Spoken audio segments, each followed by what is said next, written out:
Have you ever stood up from the toilet and thought, well, that wasn't like it used to be?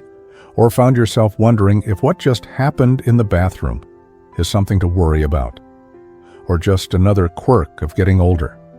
It turns out the signs your body gives you behind that bathroom door might be whispering louder than you think, especially after the age of 70. And yes, we all know aging brings its fair share of changes. We joke about it, shrug it off, blame the spices, chili, or last night's casserole. But sometimes those changes aren't just harmless quirks. They're your body's way of waving a little red flag. A neighbor of mine, Vince, a sprightly 74-year-old with more fishing stories than a bait shop, told me one morning that he'd been noticing some changes in his morning routine.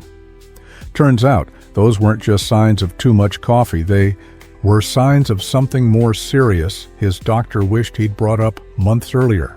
The truth is, after 70, our digestion slows, hydration needs shift, medications increase, and muscles, including the ones that help us go, start behaving a little differently. Ignoring those changes just because they're a normal part of aging could mean missing early clues to diabetes, heart issues, or even colorectal cancer. Let's be honest, talking about bathroom habits has never been dinner table material, but at this stage of life, ignoring them might be like covering your ears during a fire alarm because you don't like the sound. Ever noticed black stool and thought it was from blueberries? Or assumed that going 6 times a day was just your new norm?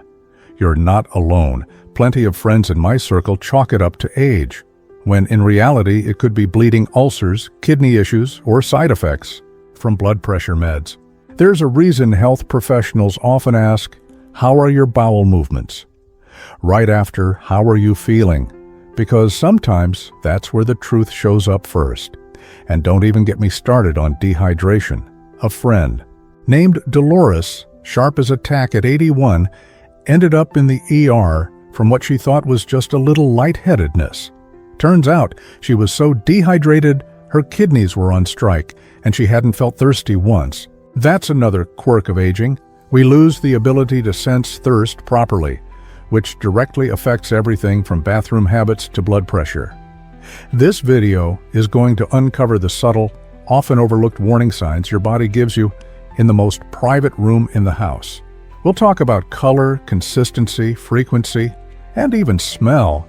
Because yes, your toilet bowl has a lot more to say than we give it credit for. But here's the good news. It's not about fear, it's about awareness. By the end, you'll know what's normal, what needs a closer look, and what you can do right now to protect your health without relying on a medicine cabinet full of miracle supplements. So stick around, because what happens in the bathroom after 70 may be telling you something.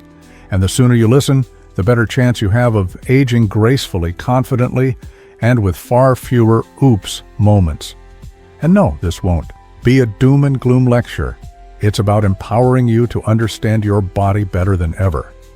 After all, we've earned the right to know what's really going on. And let's face it, if we can survive rotary phones, dial-up internet, and watching 8-track tapes become relics, we can handle a little honest talk about bathroom business. Now, let's talk about something that most folks over 70 have either chuckled about or quietly worried over. How often we're going and what we're seeing when we do.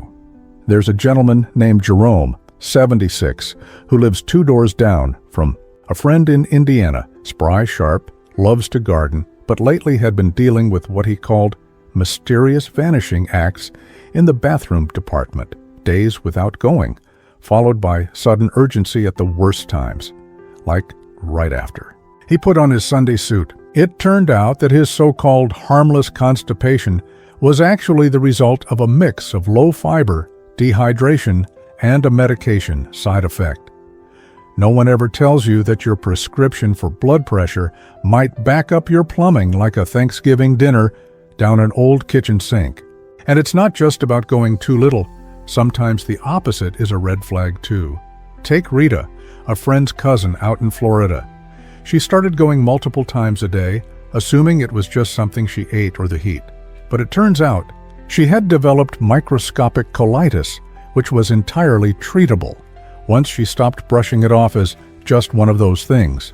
The tricky part is, as we get older, the symptoms of real issues start looking a lot like aging quirks. The stool that floats might not just be from that bran muffin, could be a sign your pancreas isn't digesting fats properly. Pale-colored. Stools that look more like clay than coffee, possibly a liver or bile duct issue. And dark, tarry stools? That's not just the beats from last night, my friend. It could be bleeding up high in your GI tract, and that needs to be checked. But here's the twist. None of this is meant to scare you. It's meant to arm you with the kind of wisdom our generation appreciates. Practical, no nonsense, and maybe even a bit overdue. For example, many seniors grew up during a time when talking about this stuff was considered impolite, or something you kept behind closed doors. Well, the world's changed. We've seen it all. We've lived through it all, and now we get to talk about it all, especially if it means feeling better and living longer. And yes, it might feel awkward at first to bring up your bathroom habits with your doctor, but let me tell you, those professionals have seen and heard it all. There's nothing you can say that's going to shock them more than the price of gas these days. And besides, they'd rather catch something early than play catch-up later. Think about it this way. If your car started leaking, sputtering, or shaking every time you turned the key, you wouldn't just ignore it and hope it got better. Your body deserves that same attention, especially when it's trying to tell you something through changes in frequency, color, or discomfort. And let's not forget the gas issue.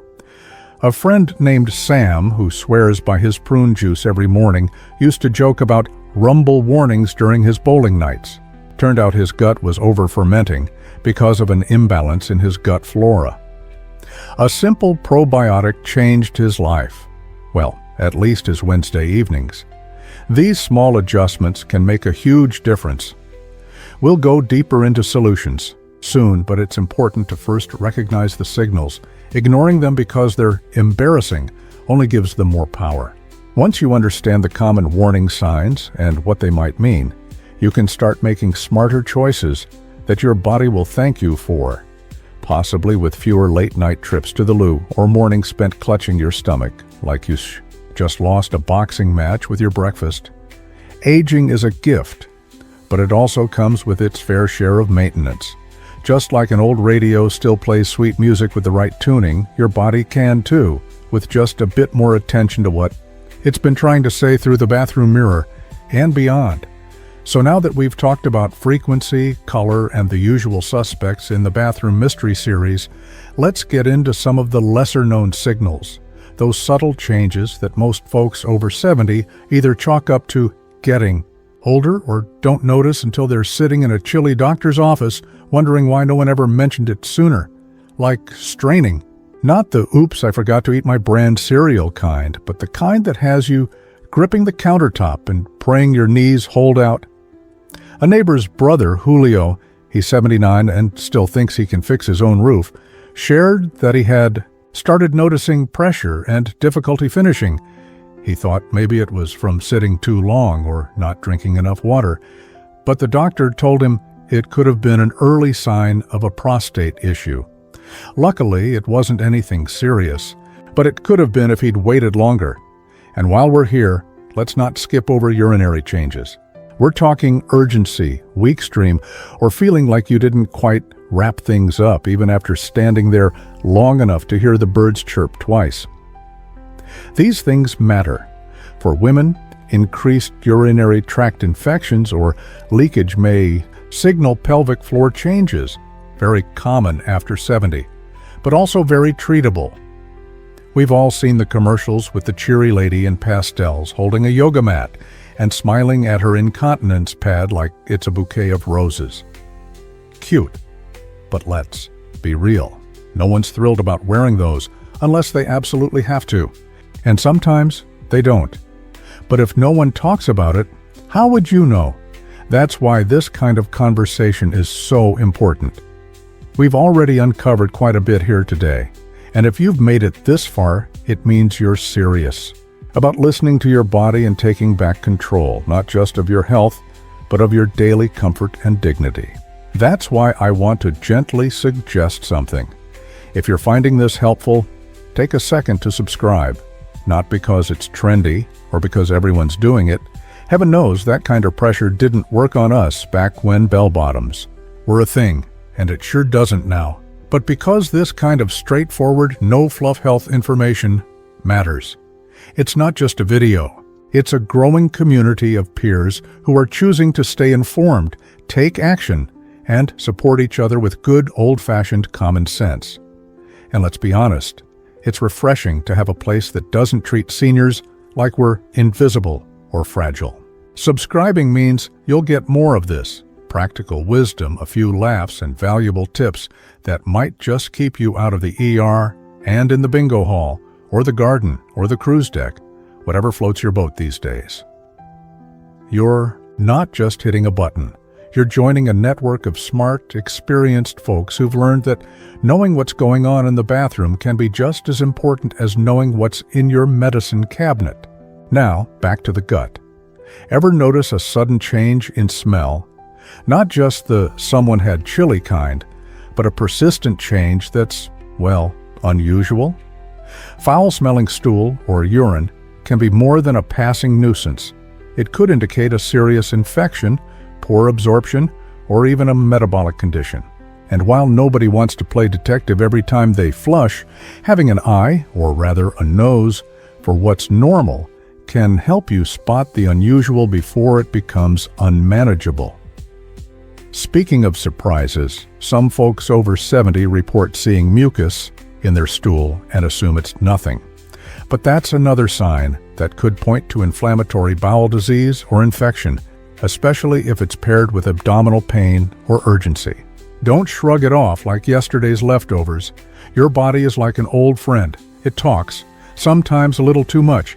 And if you listen close enough, it's trying to help you. We've still got more to explore, including how to work with your body instead of against it, simple changes that can transform your daily routine, and a few humorous tales that'll make you realize we're all going through this together, even if nobody wants to admit it in line at the pharmacy.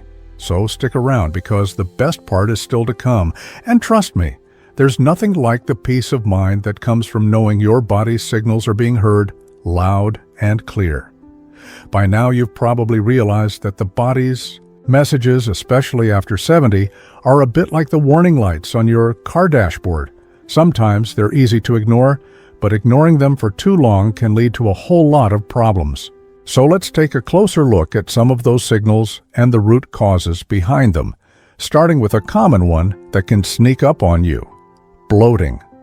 I've heard more than one friend, let's call her Carol, 73, who loves a good knitting circle, complain that after a meal, she feels like she's about to pop, and her belly just doesn't seem to flatten out anymore. She chalked it up to getting older and didn't think much of it, but after talking to her doctor, she learned it was actually a sign of poor digestion, an imbalance in gut bacteria, a slowdown in metabolism, or even food intolerances. As we age, our stomachs don't churn out the same enzymes to break down food, meaning we're not absorbing nutrients as efficiently as we used to. And the worst part? The bloating we all experience could be masking other issues like irritable bowel syndrome, IBS, or even more serious conditions like celiac disease. But let's not jump straight to worst-case scenarios. Sometimes the cause is much simpler. Perhaps it's the decades of eating the same way, or the fact that our systems just aren't as fast at getting rid of waste. Once Carol started adding more fiber and cutting down on certain processed foods, the bloating started to fade and her energy came back. This is a perfect example of how simple dietary changes can make a huge difference. The next thing we should address is constipation. Now some people still think that being regular means having to visit the bathroom at exactly the same time each day. Some folks get a bit obsessed with this idea. But here's the thing, what's normal is different for everyone. It's true that as we get older, constipation becomes more common. In fact, a good number of people over 70 experience it more frequently than they did in their younger years. A gentleman named Ted, 78, came to me one day laughing nervously, talking about how he had tried everything, prunes, extra water, fiber pills, and still wasn't seeing much improvement. It wasn't until his doctor switched up his medication that the situation started to improve. Medications can be tricky that way, causing the bowels to slow down without warning. And let's not forget about the importance of hydration in all this. It's one of those things that's easy to forget as we age, but if you're not drinking enough, everything, including your bathroom habits, can get sluggish. The thing is, your body is like a sponge when you're young. By the time you hit 70, it's more like a towel that needs a little more attention to stay hydrated. The simple fix here is ensuring you're drinking plenty of water, around 6 to 8 cups a day, no matter how much you think you're not thirsty. And if you've tried all these tricks and still find yourself struggling, then it's worth asking your doctor about natural remedies or possibly a fiber supplement that could work better for your system. The point is, no one should suffer in silence. Speaking of silence, let's tackle something that often flies under the radar: gas. Yes, that thing we all pretend doesn't happen, until it does. Now, I'm not suggesting anyone should just let it go without a care, but excessive gas, especially the kind that makes you feel bloated, cramps up your stomach, or just leaves you plain uncomfortable, could be a sign that your digestive system isn't processing foods the way it used to. A friend of mine, Doug, who's a retired mechanic, was dealing with this exact issue. He'd eat a light salad and wind up doubled over in pain. Turns out, he was reacting to certain vegetables, like cabbage, beans, and onions, that didn't used to bother him when he was younger. As we age, we sometimes lose the ability to properly digest certain foods, and that's when gas becomes an unwanted guest. The good news? With a little trial and error, Doug figured out which foods were the culprits, and with a few changes, his stomach felt a whole lot better. It's all about listening to what your body is telling you, like, hey, maybe I've had enough broccoli today. So here's a little homework for you. Take a minute to reflect on your own bathroom experiences. When's the last time you actually thought about the signs your body is showing you? If you're noticing changes you haven't talked to anyone about, now's the time. Write down your symptoms, what's happening, when it started, and how. It's affecting your daily life. And don't be shy about bringing it up to your doctor. The more information you give them, the easier it'll be for them to help. Remember, you don't have to go through this alone. You've earned the right to age with dignity, comfort, and a body that's working for you, not against you. But it starts with taking action. If you found this information useful and you're ready for more, don't forget to hit that subscribe button. Our community is all about staying ahead of health issues, understanding the changes in our bodies, and finding simple, practical solutions. Plus, by subscribing, you'll get the chance to access future videos that dive even deeper into maintaining health in your golden years. And trust me, you won't want to miss what we're covering next. So, now that we've broken down the signs, the causes, and the solutions to some of the bathroom changes you might notice after 70, let's talk about how all of this ties into your overall well-being and how you can transform your day-to-day experience just by being proactive. Remember the story about Carol and her bloating? What she didn't realize was that the simple act of paying attention to her diet and hydration didn't just improve her digestion, it gave her energy back. She went from feeling sluggish and frustrated to enjoying daily walks with her grandkids. Again, she even started knitting more without the discomfort that once kept her at arm's length from her favorite hobby. That's the power of taking control of the little things like hydration, fiber, and even taking a good hard look at the medications you're on. It's easy to think that because we're getting older, we have to accept certain issues as inevitable. But the truth is, many problems we face as seniors are manageable or even reversible if we address them early enough. It's about giving your body what it needs to stay strong and active, even as the years roll by. Now, I know it can be easy to brush things off and say, it's just part of aging, or everyone has to go through it. But that doesn't mean we have to sit back and let aging take its course without a fight. Yes, it's a natural process, but it doesn't have to be a painful one. If there's one thing you've learned today, it's that small adjustments, whether it's changing your diet, improving your hydration, or having that important conversation with your doctor, can make a big difference in how you feel. And let's be real, you deserve to feel your best. Your body has been working hard for you all these years, and it's about time you gave it a little attention and care. So, before we wrap things up, let me ask you, how do you want the next decade to look? Do you want to keep feeling like you're fighting an uphill battle? Or do you want to take charge, understand your body's signals, and get back to doing the things you love? It's up to you, but I can tell you this much. It's never too late to start. If you've enjoyed this video and you want more practical, down-to-earth advice on how to age with grace and vitality, I encourage you to subscribe. By subscribing, you're not just clicking a button. You're joining a community of peers who are all working toward the same goal, staying healthy, informed, and comfortable as we age. Plus, we've got some exciting topics coming up, including how to boost your energy naturally, how to keep your bones and joints feeling strong, and more insights into how you can take better care of yourself in your golden years. But I want to hear from you too. What changes have you noticed in your body, and how have you managed them? Are there any tips you found that have worked for you that you think others could benefit from? Drop a comment below and let's keep this conversation going. Together we can support each other through this wonderful phase of life. So if you haven't already, hit that like button, subscribe, and share this with someone who could use a little extra info today. It's time to take back control of your health, because aging doesn't have to mean slowing down. It's just the beginning of a new, exciting chapter. And I don't know about you, but I'm looking forward to seeing what comes next.